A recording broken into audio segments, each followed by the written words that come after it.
How you doing today, guys? It's Rex, Texan out of New Orleans. Figured I'd give you a little walkthrough, a little bit of an update. Kind of see what's going on with yourselves, with myself. So anyhow, I'd like to introduce you to the first bike, the art bikes that I like to make and sell that I've ever made, is the Batmobile. Give you a little bit of a walkthrough. I got a 700C by 38 rims, tires. They are 550 matrix rims. And what we have here, the frame originally started out with a 1966 Schwinn Typhoon beach cruiser. And we walk around through the other side. And I cut out the tube right here originally, and the seat used to be here, and before the fender was back there, I rode it for a while with the seat up there and some little speed bars. But what had happened was my weight was so forward on the front part of the frame, the rear end would hop going over bumps when I was really trying to get it. So that's whenever I moved the seat to the rear here over the top of the monoshock, and it actually works pretty well. You know, when you got a 175-pound man on there, it's a little bit different. So, being the fact that I took these posts out right here, so I added in some 16-gauge steel on the front and on the sides, either sides and the back, in order to reinforce the frame so it could be ridden again without any problem with anybody crushing it or whatnot. The rear sway arm is actually off of a Walmart mountain bike, one of those old full steel suspension bikes back in the day whenever they were just trying to do anything to sell this crap. But cut it off, as you can see, and I put in the steel plates. I cut off the dropouts on the Schwinn. I put a steel plate in right here, a steel plate in over here, in order for the monoshock and the hinge to fit off. Let me get to the other side. Cut off part of a derailleur and put it in right here in order to support the chain over the whole movement, since the bicycle actually hinges. I merely use the derailleur in the back as a tensioner. Occasionally I get a screwdriver and change the gears depending on what kind of ride I feel like having, if I want to be laid back or really get somewhere pretty quickly. As you see, I ran out for a place to have brakes. I rode this thing for a long time without brakes, and then I sideswiped a Dodge Magnum, decided it was time to put some brakes on it. So I welded a little plate back here and got some upside down mounted brakes, and they actually tend to work pretty good even for a lead sled like this.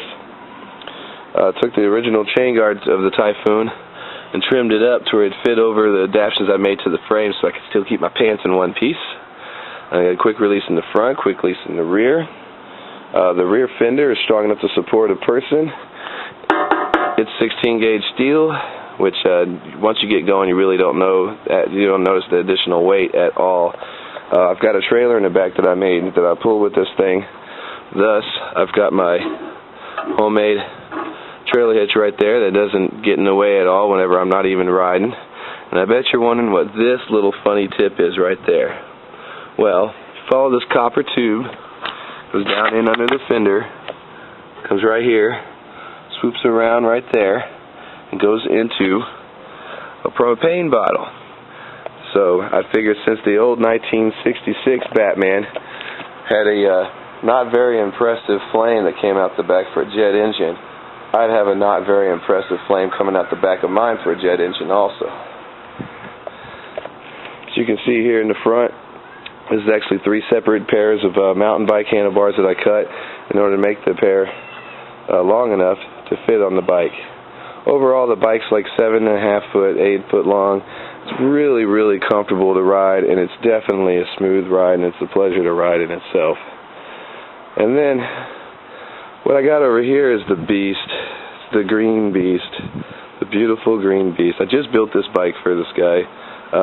Apparently, I found a defective crank whenever I was rebuilding the bike. It's an aluminum Trek beach cruiser frame that was set up as a 7-speed.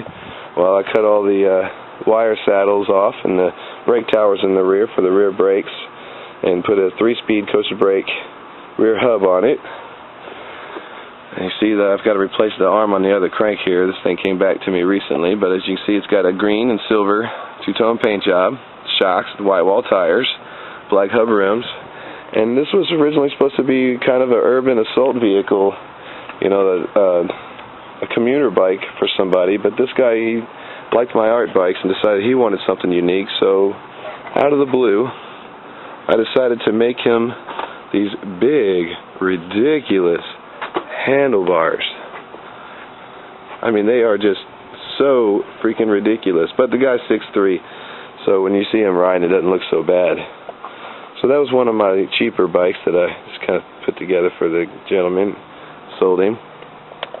And then I just got to show you this, guys, for a little bit of a joke. This is what somebody considers their idea of a Mardi Gras bicycle here in town. Look at this thing. Alright, first of all, you see where they put the pipe in it?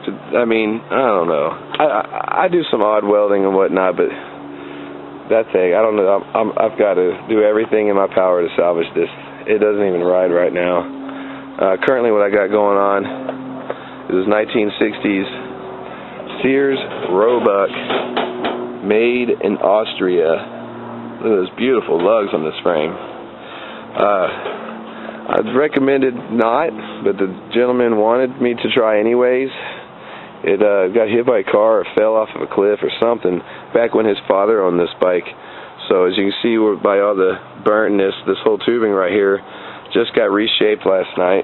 Still got some more work to do on it. It's really rough going up and down it, but I do have the dropouts lined up closer than what they should have been in the first place.